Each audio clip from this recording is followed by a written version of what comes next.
Coming up right now, a new poll shows what a majority of Americans actually think of the mainstream media. We'll tell you about it. Also coming up, move over Ozempic. Some are choosing to forego the needle for the knife with the new weight loss procedure. A little bit later on, talk about hitting the jackpot. A man finds a rare Beatles collectible. Daily Flash starts right now. Get ready for trending news and entertainment. This is Daily Flash with your hosts, Andrea Jackson and Mitch English. The fun starts right now. This is Daily Flash. Hi everyone, I'm Andrea Jackson. I am Mitch English, and you are watching Daily Flash. Congratulations! Yes, sir. Yes, sir. Yes, sir. So glad to have you here. The whole crew is here working. Over to the left of me now is Sweet Baby. How are you, James? I am great, man. I'm just trying to make sure we have a word of the day. I'm stumped right now. What is it? Fictitious? Fictitious. All right. Use it in a sentence. It's this very fictitious show. This is a very fictitious show. Okay. Way to sell it. And he's in charge of our social media.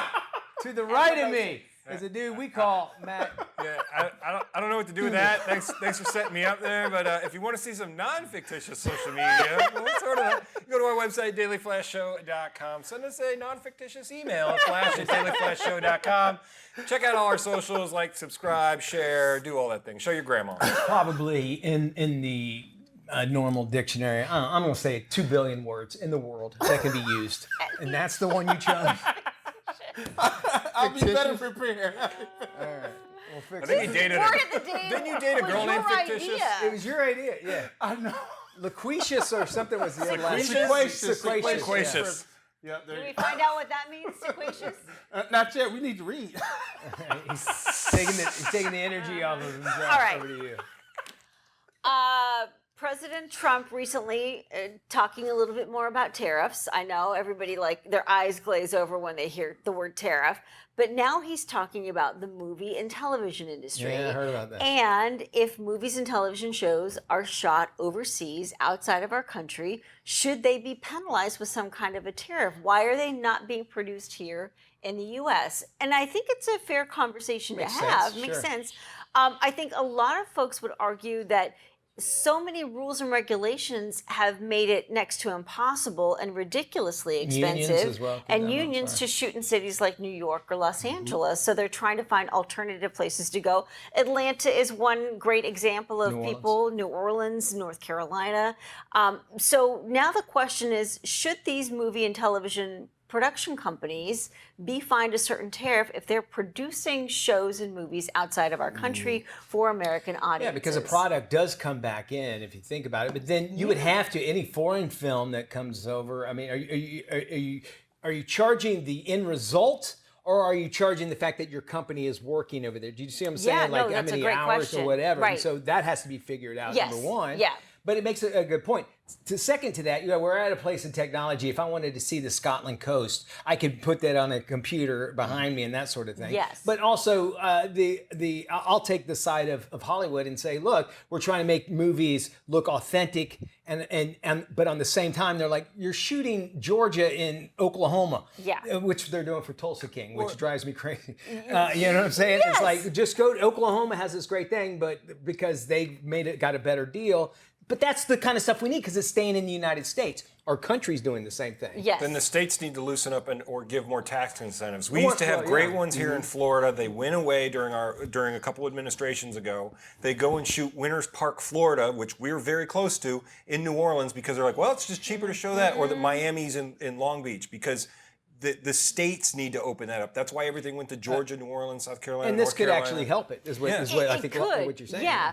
However, if studios don't comply, and a lot of the streaming services are shooting things overseas in different, so their content and their subscription services could be going up as a result of them having to pay more taxes if they choose not to shoot certain shows here. There's got to be a lot of tax stuff that I'm not going to be able to even understand first off, because I could see this trickling down. Well, what about podcasts? What about, like, if it's a podcast that's based out of another country? Can you have to charge that? Is, what is actually going to be charged. But it does bring a good point about how jobs are leaving the United States. Yes. And that's that the end result is we're trying to stop. Yeah, and I think this whole conversation started with Hollywood is starting to die a little bit on the vine because less shows and less television and less movies are being shot here. How can we get our country back to that point where it was like the golden age of cinema, where so many things were shot on studio lots or in cities, but right here in the U.S. So if you want a good actor like Roman Polanski, I don't think that tariff is worth it to have him come back to the United States. No.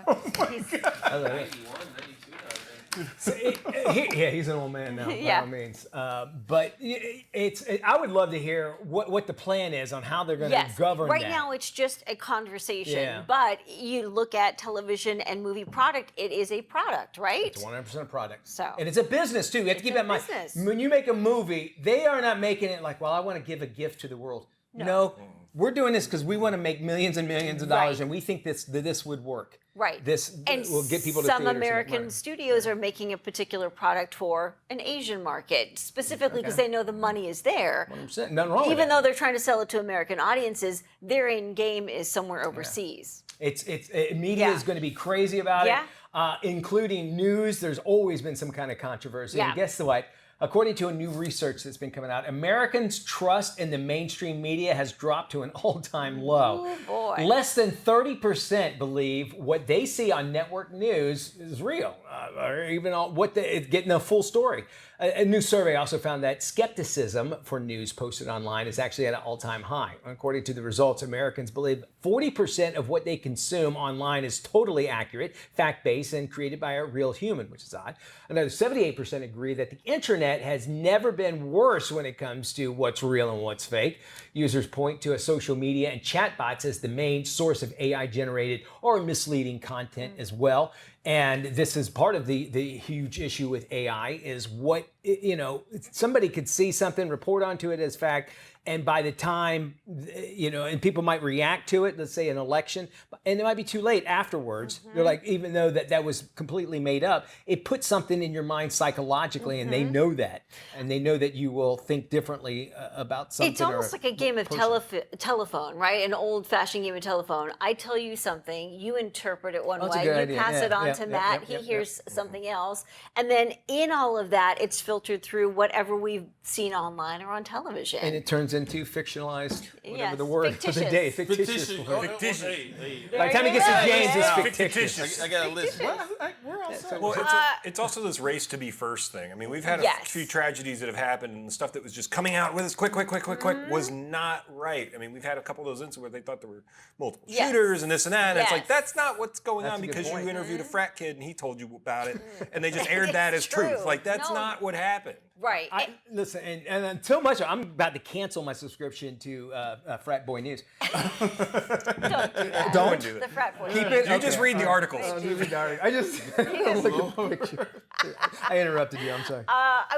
Let's see. Well, I think too, if you want to try to find different angles of a story, you really have to dig, and that to me is a problem, because if you're trying to verify something. You see something, you want to kind of know what other angle, what other story is there. How much opinion is put into this? It's a good point. We're at that place where we have to do that. Definitely. Weight loss drugs are having their moment, but some are taking things a step further. There's a new procedure called RibXcar, and women are paying up to $20,000 to achieve an extreme hourglass figure. Wow. The procedure uses ultrasound to reposition the 10th, 11th, and 12th ribs and turn them inward. Wow. The result is a more pinched waistline. By rearranging a person's ribs, anyone, regardless of their size and natural shape, can see immediate results. Recovery time, about 2 to 3 weeks. That surprises me. No word on what long-term effects might be. Those two pictures, the side by side, it's wow. I mean, it is pretty significant. Yeah. A lot of times you don't necessarily see that much drastic of a change, but definitely in that situation it is. Why would you want to go and move stuff around, number one? Has anybody ever broke, when you play football, did you ever hurt your ribs ever? No, Okay. I separated my shoulder, but that You was, broke a rib Broke a before? rib, basketball. Probably because you cannot move, man. You can't sleep. You can't turn. You can barely eat. You can't, it's hard to breathe. You can't laugh. You can't cough. You can't do any of those things. And so people to go do this, you have to be dedicated for it. Yeah. And you were mentioning your cousin Janet Jackson, right? She had it done a long time ago? She did. I believe she did have it way back in the day. Back in the Before day. Ozempic or any of this stuff was a deal, people were having ribs removed. When they had that, when she was on the album cover? Yes. Can we recreate that really quick? Oh my God. Wow. You guys Google it and know Janet Jackson ain't never looked better. That was a great album. That was a great album. Yeah, English I will like be. the music. Hang on, English will be at your office, yeah. right? HR, call me. Cheryl in HR. We have Flash, and we got more of it. Sans Mitch. Boy, if I'm going down, that's how I'm going down. Just like that.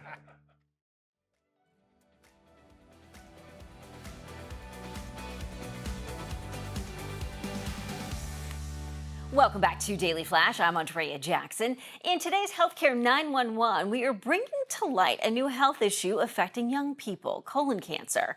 Young people with clean diets, healthy lifestyles, they're getting diagnosed with colon cancer at alarming rates. Doctors say diet definitely plays a role, but doesn't tell the entire story. Joining us to talk more about it is Gabby Landsverk. She is a senior health reporter for Business Insider. Gabby, thanks so much for joining us. This is a fascinating topic. What are some of the environmental factors that experts say could be adding to the rise in colon cancer? Andrea, thanks so much for having me. There's a lot of complicated factors that intersect when it comes to the risk of colon cancer, and researchers are still trying to figure out exactly how everything works. What we do know, some of the things that we think are the culprits, microplastics in the environment are wreaking havoc on our health in a variety of ways and is likely playing a role in higher risk of colon cancer. We know sleep deprivation, something that all of us struggle with, is contributing as well. And as you mentioned, our diets and processed food are playing a huge role as well. Let's talk a little bit more about microplastics. I continue to see this phrase in the headlines. They've been found within the human body, including our gut. What are they and how could they be influencing the risk in colon cancer? So microplastics are particles that are used in industrial manufacturing. We can see them in food wrappers, in some of our cooking utensils and takeout containers, things like that. And what we know is that they stick around in the environment for a really long time. They don't break down over time, and that means that they can build up in our bodies over time. So one of the theories when it comes to colon cancer is that microplastics that end up in our gut are disrupting what's called the gut microbiome. So the beneficial bacteria that live in our gut have a symbiotic relationship with us and help us digest and keep us healthy. Those little bugs are being influenced by microplastics, and that's playing a role in colon cancer by interfering with our immune system and all of the stuff that should be happening in our digestive system. It's a little overwhelming to think about all the plastic that's in our environment, in the sea, that could be in our fish and our drinking bottles, you name it. What can people do to limit their exposure to microplastics? So one of the first things you can do is avoid using plastic bottles, use a reusable glass bottle whenever possible. Another strategy to avoid microplastics, and this is a great strategy for eating healthier as well, is cut back on processed food. Foods that come in a plastic packaging are more likely to be processed. We know that that's a risk factor for colon cancer as well as a number of other chronic illnesses. So try to find whole foods that do not come wrapped in plastic, and that'll boost your health in a variety of ways, including for cancer risk and microplastic exposure. Let's also talk about antibiotics. That is another possible factor. How might long-term use be affecting our gut health and in ways that maybe could also increase our cancer risk? Yeah, that's an interesting one. We're still trying to figure out exactly what's going on there. We know research has identified a link, an association, meaning that folks who use antibiotics long term as adults are more likely to get colon cancer. The research has not yet shown that there's a cause there. We don't know that antibiotics directly cause colon cancer, but again, it comes down to the bacteria in the gut. in order to be healthy, we need some level of those little microorganisms living in our gut to help us out. And antibiotics can interfere with that at some level. So, jury is still out on exactly what's happening and what we can do about it. But take care of those bacteria in your gut, folks. Also, you mentioned early on sleep and the circadian rhythms. They've also been linked to colon cancer in some studies. How could sleep disruption contribute? Yeah, sleep is way, way more important than a lot of people give it credit for all aspects of our health. But again, it comes down to the gut microbiome. When you don't get sleep, that affects those bugs in your digestive system. There's a very, very strong link between the gut microbiome and the brain. So anything that you do that affects those bugs is going to have an effect on your brain. Um, the takeaway is try to get your 8 hours of sleep. I know it's easy in our modern life to stay up late and stay busy, but focus on getting a consistent sleep schedule, getting those 8 hours, and you'll be good to go. Gabby Landsverk, some great information there on the rise in colon cancer. If you want more information, head over to businessinsider.com.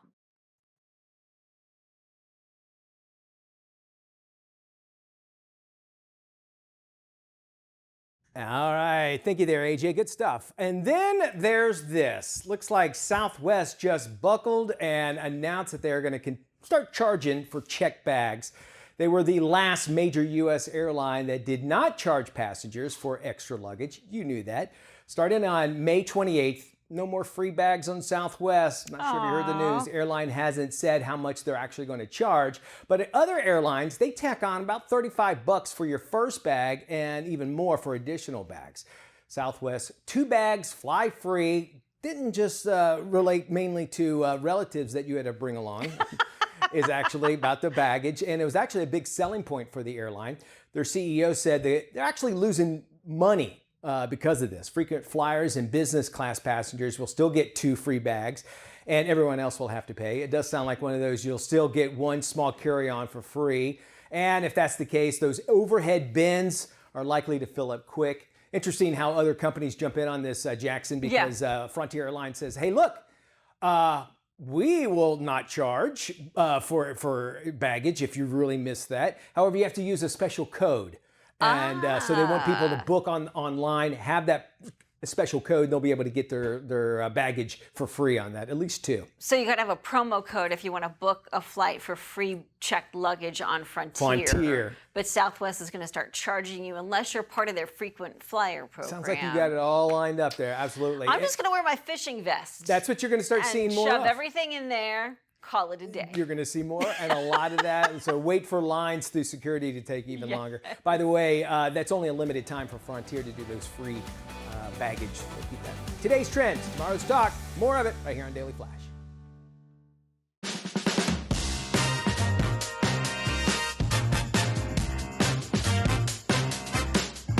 I find that a lot of amateur cooks at home, you purchase the onion from the store and look, it's papery. And when you're peeling it, you got all this paper and it's going in your nails, see? It's a wee rascal, isn't it? See that? Takes forever. If you just take the the onion, soak it in the water for about 5 minutes. It softens the skin, bring it out, dry it, just dry the onion, Now watch how easy this is to peel. I'm just going to take the top off. I'm going to take the bottom off. And you watch, just see here, you can feel free if you want to use a knife as well, but you can see that it's just coming off. Can you see that, Mrs. Spill? I don't know if you can see with these cameras on the phones. It just effortlessly comes off. That's how easy it is to peel an onion. So at home, just soak the onion, let it soak, and then you can just peel it off. Look, all in one go. It's not going all over my countertop. It's just peeling nicely. And it's not making me cry. Oh, well, put it in the refrigerator. That can help with the crying. Or put some swimming goggles on. So there you go, how to peel an onion.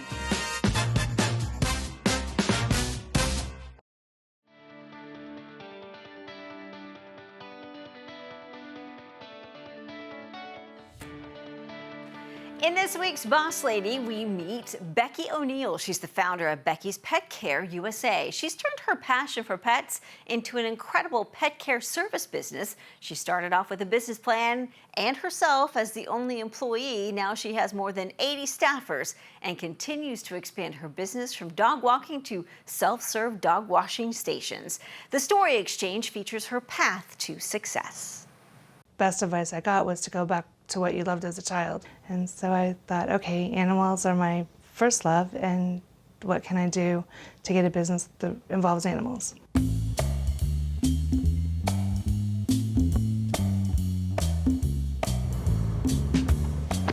wanna go for a walk? Mainly we do dogs and cats, but we've done iguanas, a hedgehog, ferrets, birds, hamsters and guinea pigs, fish. We've had a koi pond. Come on, Casey. My father was a doctor, but loved farming more than anything. So we moved to the farm in Altoona, Pennsylvania when I was 5. We had all the animals there, from horses and cows, ducks, chickens, pigs. We always had at least 3 or 4 dogs running around.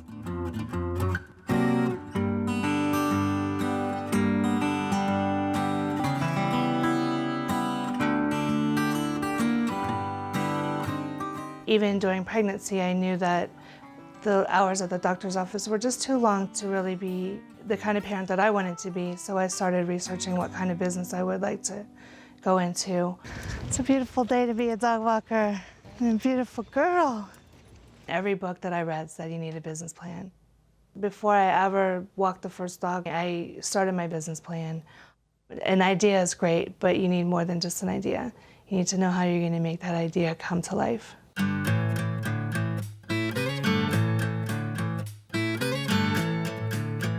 When I started the business, my son was about 7 months old. I would put him in the backpack, and we would go to the client's home, pick up the dog. He and I would go walk the dog, and then I would put him back in the car. We would go to the next house. It was a lot of fun.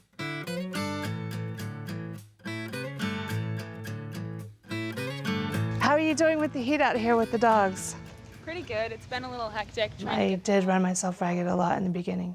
About 6 months into business, I was doing 16 visits a day, plus trying to handle the financial side and the client care side and the marketing and the growth. And I knew at that point I was ready to hire.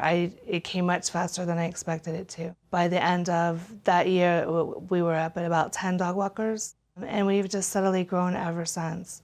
I'm giving them a little bit shorter walks in the heat. Yeah, if they're big like Casey and they can't handle it.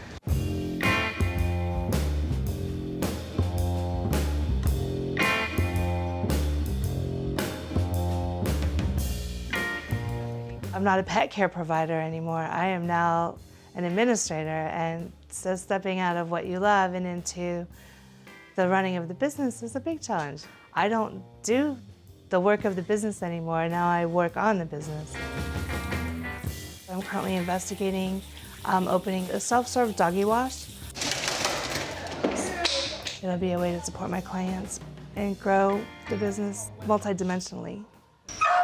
You're really a natural businesswoman, aren't you? I guess so. Business seems to come fairly easily to me. I think I'm more of an idea person. I can make the plans, I can put them on paper, but the implementation I need help with a lot of times. And how's your schedule? Are you having too many dogs? Not enough dogs? And having Becky's Pet Care has allowed me to spend a lot more time with my children, although there were times when the business encompassed all of me more than any job ever would have. I've also always had the flexibility to stay home with them when they're sick, go on a field trip. How big do you want to get? The sky's the limit. I mean, I just want to be a part of all the pets in Northern Virginia.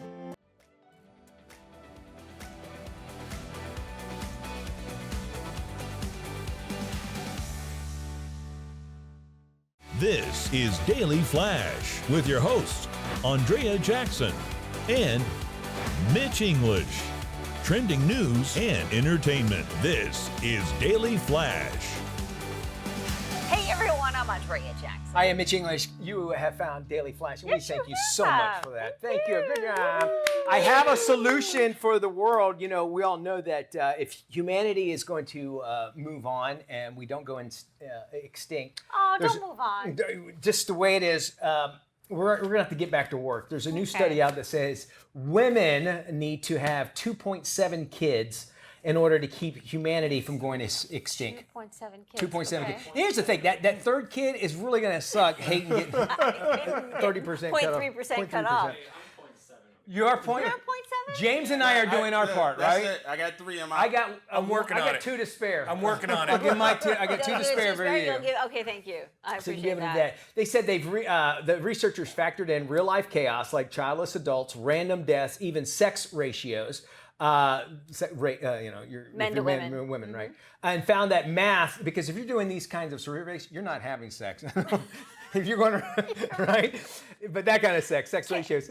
Another fact. Who does these surveys? Exactly. Lonely people, apparently. Seriously. They say the math does not add up unless every woman has 2.7 kids. They also found that having more girls than boys could actually help, because then more girls can have babies. Bottom line, if we don't start having more babies, our family trees are just going to be stumps after a while. So keep that. So have more babies. Have more babies. Not me. Don't look at me. I'm done. No, Jack, you and me. I'm done too. Can I borrow a couple from you you got a short one. I think between you and I, we have enough to spread out. That's it. Yes. That's it. I'm trying over here. And We're you're working. trying. We're working. Okay. Nothing wrong with trying. I say keep on trying. That's the best part of it.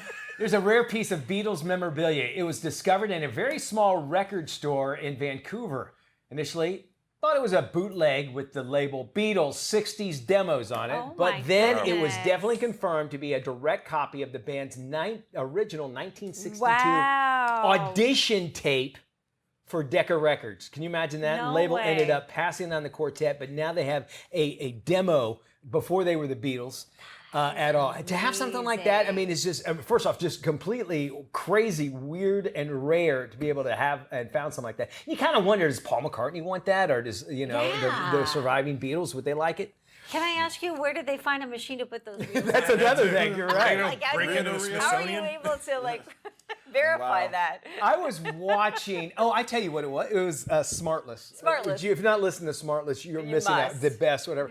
And Sean Hayes was like, I just found out the Beatles are spelled that way because of beat, B-E-A-T. And I go, and they were like, well, yeah, no duh. I'm like, oh yeah. I didn't know that. Okay. They were giving him such a hard time. I thought they might have been avoiding a copyright or something. No, I was with never you too. thought of Me it. neither. Until I heard Smartless on that. I'm like, oh yeah. And then, you're like, oh yeah, I knew that. Yeah. No, you did not. Makes sense, but I never knew that. But Jason and Will were just giving him hell about it because you didn't know that the Beatles were spelled that way because they were a band and it's a beat. It's like, no. And I'm like, you know what, Sean Hayes, we're with you. We're with you, 100%. We're on your side. Yes. According to new research, Americans' trust in the mainstream media has dropped to an all-time low. Well, because of this show. Yeah, probably. Less than 30% believe what they see on network news, and a new survey also found that skepticism for news posted online is also at an all-time high. According to the results, Americans believe only 40% of what they consume online is totally accurate, fact-based, and created by a real human. Another 78% agree that the internet has never been worse when it comes to what's real and what's fake. Users point to social media and chatbots as the main source of AI-generated or misleading content. And if you think about search engines too, they're all skewed in a particular way. So to find a search engine that is nonpartisan is really difficult, because if you're trying to find both sides of the story or do a little bit more digging, oftentimes you'll just see the same story pop up over and over because a lot of these companies pay to be placed on top and they pay for their content to be front and center. And thank goodness at least Google does that. They say this is paid, you know, and they're the ones that always pop up at the top. But you kind of wonder, before that, like, you need to say that it was paid because I want to know what's guiding me into that direction. And then also you'll have news organizations, because of the consolidation of companies, they'll have the same story on different websites, which makes it even bigger, right? We have got more Flash coming up. Stick around. You're watching Daily Flash, and we love having you aboard. Hey, welcome back to Daily Flash. You know, April is known as World Wish Month, and Make-A-Wish is calling for wish makers. Here's more info. Yeah, April is a big month for Make-A-Wish because it's the time where we celebrate the first wish that was granted over 45 years ago. It's a time where we call on ordinary heroes to step up and help join our mission globally to find ways to support our wish-granting mission. We like to say that a wish is life-changing. Every 20 minutes, a child is diagnosed with a critical illness, and every 33 minutes, a wish is granted by Make-A-Wish. And so we're calling on the community to come together and support Make-A-Wishes through donations and volunteerism. When we talk about Wishmakers Wanted, it's anyone that can come together to help us accomplish our mission. And it's really rewarding and incredibly fulfilling. If you go to wishmaker.org, you can learn more about what Make-A-Wish is all about, but you can also learn how you can participate in our wish-granting mission. For more information, go to wish.org and you could become a Wishmaker today. It takes ordinary heroes to come together to be part of the Make-A-Wish community, and together we can make magic happen.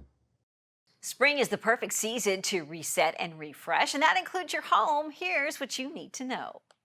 As we spring ahead to a new season in just a few months until things like hurricanes in the southeast and summer heat waves expected at an all-time high, it's always a good idea to make sure everything in and around the home is in working order. Smoke detectors, fire alarms, clean out the fireplace from winter use, and make sure you have adequate power backup in the event of an outage.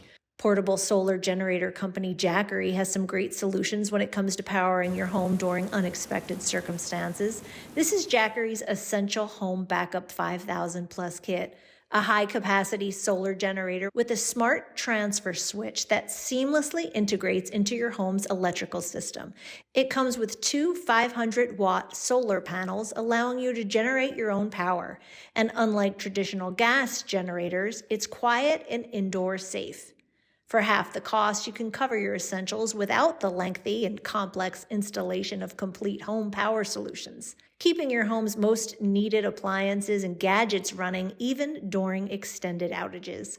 Whether it's keeping the fridge running, your Wi-Fi and computer going, or simply to keep the lights on, a super smart investment keeping you powered, connected, and safe. There's multiple uses, and it can expand from just more than that 5,000. It can go up to like 60,000 kilowatt hour battery. So that comes back to the flexibility of the Jackery, that it doesn't have to be plugged into your house. You can grab it and move it where you need it when that's happening. Tom and Todd are California residents and one of the winners of Jackery's Powering 50 Homes campaign.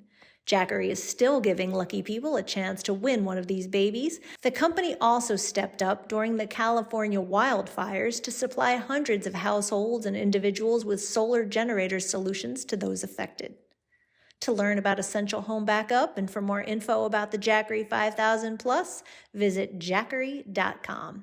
Other tips, don't forget to freshen up your emergency preparedness kit along with upgrading your home this spring. Make sure to have fresh water set aside along with non-perishable food. Taco Bell has a new deal for couples who want to celebrate their I-dos in Las Vegas. Tell me. Okay, the company announced a new Sin City wedding package for couples. The deal includes an Elvis impersonator, Vegas showgirls, and of course, tacos. Gotta have tacos. The event will take place at the Taco Bell Cantina on Las Vegas Boulevard, and couples will be allowed to invite up to 25 guests to help celebrate their big day. The bride and groom won't have to worry about catering. Guests will be provided with a taco 12-pack, a Cinnabon Delights cake, and booze. The bride will also walk down the aisle with a bouquet made out of the Bell's signature sauce packets. The cost just $777, a nod to lucky slot machine numbers. Here's the thing. If you're doing Taco Bell for the wedding, the honeymoon night is not going to be fun. Am I right?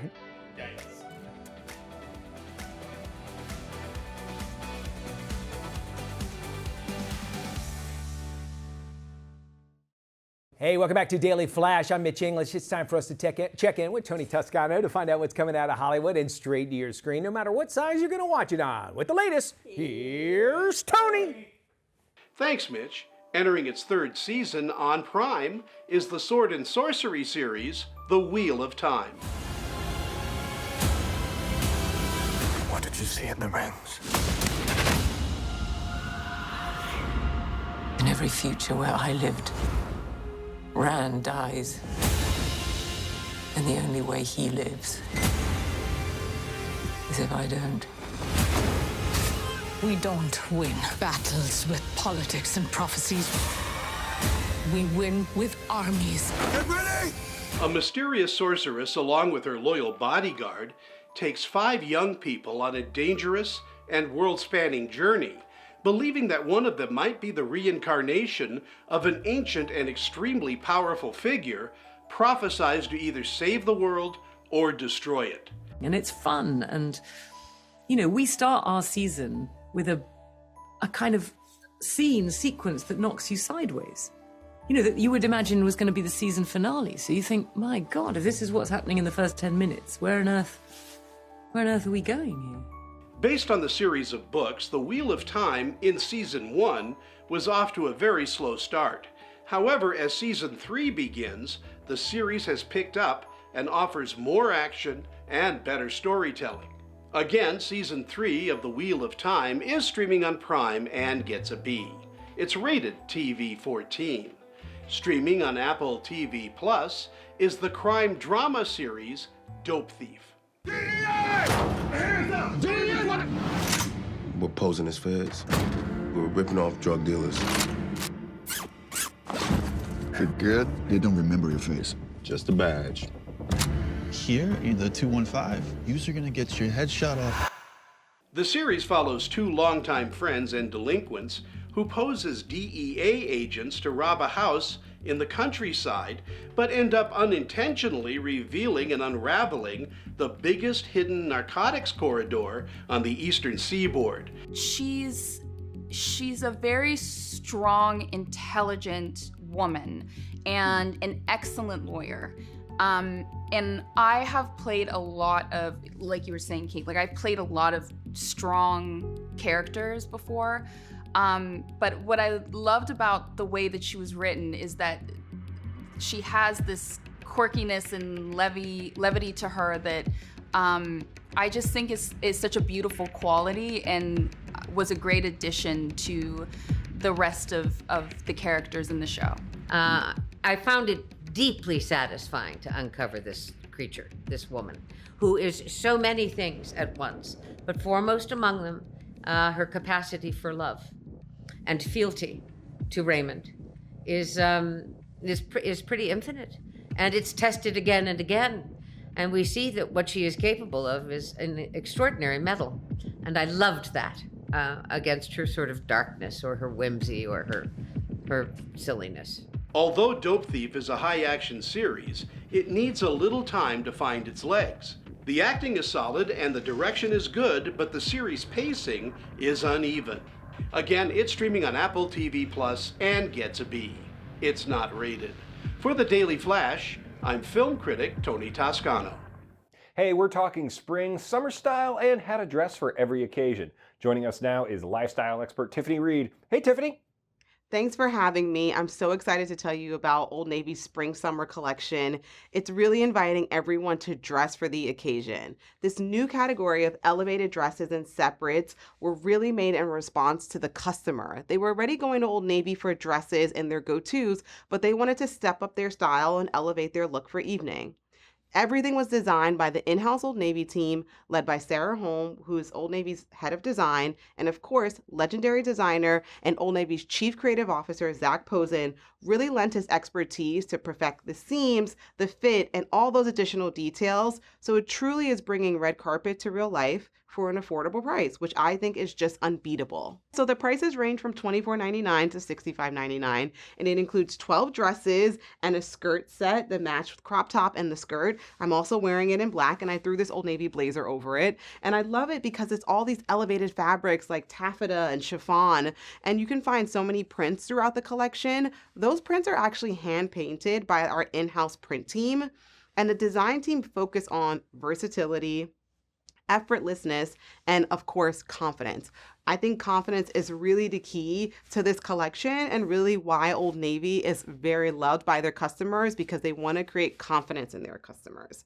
And one way they are doing that is by having a size run that really works for everybody. It goes from extra small to 4X. 0 to 30, and then also petite to tall. So there's really something for everybody. And then if you look at these pieces, they have something with a shorter hemline like this pink dress here. So if you like showing off your legs, this might be the one for you. If you prefer to show your shoulders and have a more modest hemline, then the slip dress I think is perfect. And if you're being a little bold, like I'm being today, and want to show off your midriff, the crop set is perfect. So for more info, you can go to oldnavy.com, and the spring collection is available now. And then summer styles are launching April 21st online and in select stores around the country. New styles are continuing to drop throughout the year, so stay tuned for them.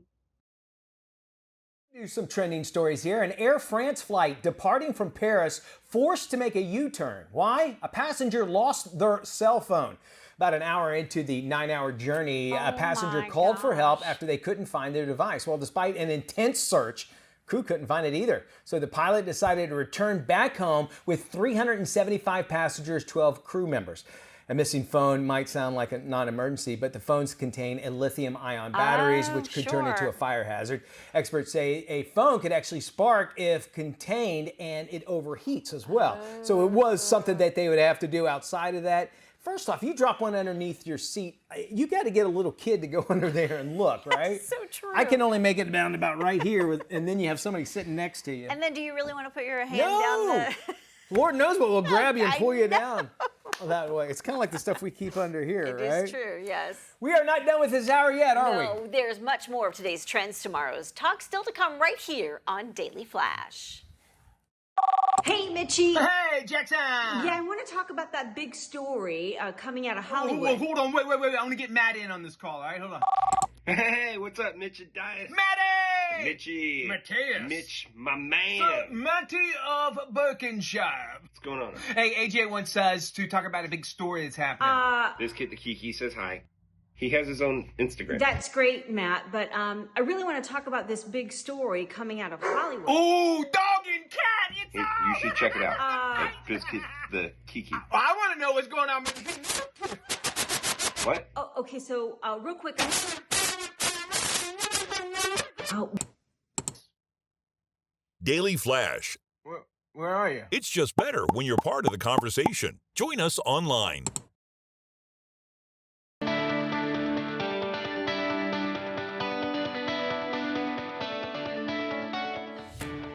Welcome back to Daily Flash. A newly appointed movie exec must juggle corporate demands with his creative ambitions, all while trying to stay popular with the Hollywood it crowd. This is today's must-watch comedy series from Apple TV. Here is a look at The Studio, starring Seth Rogen. Being the head of Continental is the only job I've ever wanted. Yeah, I'm honored, obviously, to be one of the people that gets to choose, which movies get made and which ones don't. That's huge. And I got into all this because, I love movies, but now I have this fear that my job is to ruin them. The job is a meat grinder. Prestige films and box office hits, those are not mutually exclusive. We can do both and we will do both. Matt, I get it. You want to make great art and make $1 billion doing it. Well, guess what? That never happens, and you're going to screw everything up trying to make it happen.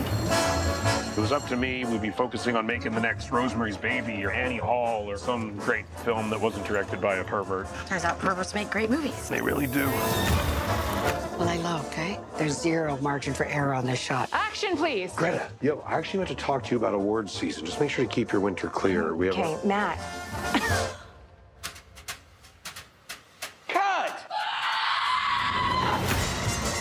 This job is just so much harder than I thought it was going to be. Matt! What up, Matt? Everyone wants something from me, and I can't give it to them. If you guys are actually open to doing something different, I have a lot of ideas. We love new ideas. Just not too new, because we got a pretty tight formula that we got to hit. I wouldn't say it's a formula so much as a structure that we 100% know works, so we're going to do it over and over again.